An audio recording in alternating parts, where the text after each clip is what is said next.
r/AskReddit. What just isn't worth the effort? Replying to an AskReddit thread that is over 15 hours old. This one is only 2h old and I think it's not worth replying to. Over 600 comments. Edit. Really didn't expect this to go anywhere. But thank you all for my most upvoted comment. My poor inbox has never been filled so much before. In those cases it might be worth replying to top comments only, or to some random comment further down if you expect the poster to reply to you. Trying to be friends with everyone. Sometimes people just hate you for no reason and nothing you do will ever endear you to them.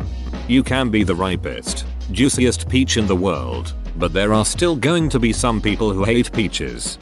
If you let people walk all over you, people are still gonna complain that you're not flat enough. Then there's the opposite guy. Hand him a bag of money and he'll complain how heavy it is.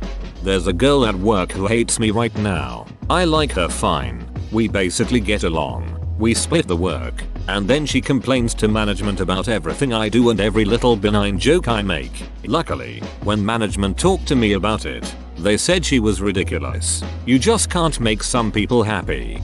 I used to work with a girl like that. One day we were all good. The next, she had somehow decided she hated me, wouldn't make eye contact, would walk up to her table and make a point of greeting everyone except me. I tried sitting down with her individually and in mediation with HR. If there was something I had done, I wanted to apologize but really had no clue. However, every time we met she insisted there was no issue, we were cool. Would have been more believable if she said it to me directly rather than turning to the wall to say it. I'm sorry you're dealing with it. That's crazy frustrating in a coworker, though it's awesome management has your back, trying to get the attention of someone who hardly acknowledges you. Shout out to 20-year-old Emmy trying to impress management. LOL. The irony is that when you're much older, you want management to forget about you and not even know that you're there, so they don't preemptively let you go or replace you right before you retire. The accountants know you're there and will instruct management to neck you. A lesson I learn and unlearn all the time. Amazing that someone can ignore a text from me, not even a hey in return, and I will convince myself they are interested anyway. Being available for everyone all the time. It's okay. They'll figure it out without you. Take a nap. If you act as the first resource to solve someone's problems, you'll become their only resource for solving their problems. So true. It took me 5 years to learn that not only can after-hour emails wait until morning, but the person sending it to you probably doesn't expect it before then anyway, nor will they see an earlier response before then. Road rage. It's not worth getting so upset that it ruins my day. I take a deep breath and just forget about it. Unless of course you cut me off and then honk at me for your own incompetence. I get temporary rage. I like to yell for a minute and then after that I go back to normal. I think it helps me cope with my anxiety and dangers on the road. If I can scream at someone for 5 seconds, then I released a whole lot of negative energy. It definitely doesn't ruin my whole day. Some idiots give me interesting stories to tell, or things to watch out for in the future. Trying to push yourself through a career you hate.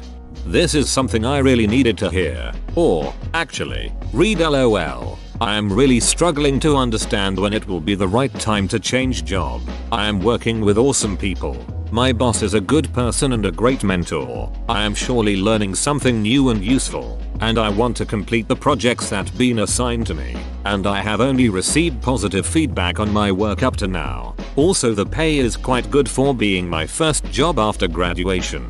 But aside from professional growth and accomplishments, what I am actually doing, and the career direction where my managers are pushing me, is totally different from what I've studied and from what I actually wanted to do. For a while I've considered it as a way of completing my professional profile, doing something new and valuable to add to my CV, but it is starting to get stale and I am worried that I'll be stuck in this field forever. Uber Eats. Always late. Better to go get it yourself, even when hungover.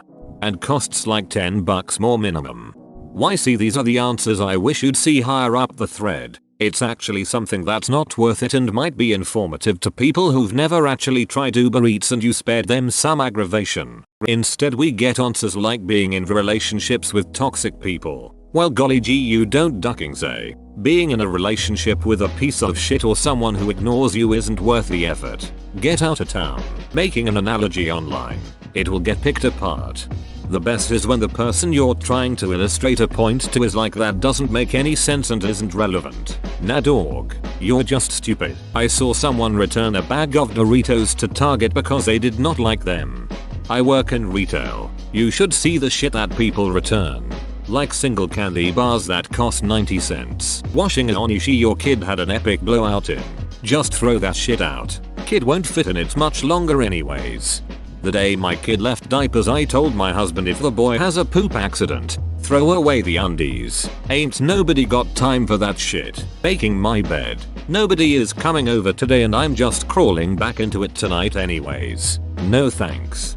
That might be true, but the simple act of making your bed gives you a sense of accomplishment to start the day. I used to suffer from depression and it helped. It's the small things. Sure, no one might be there to see, but you are. And when you go to bed, it's already made and waiting for you.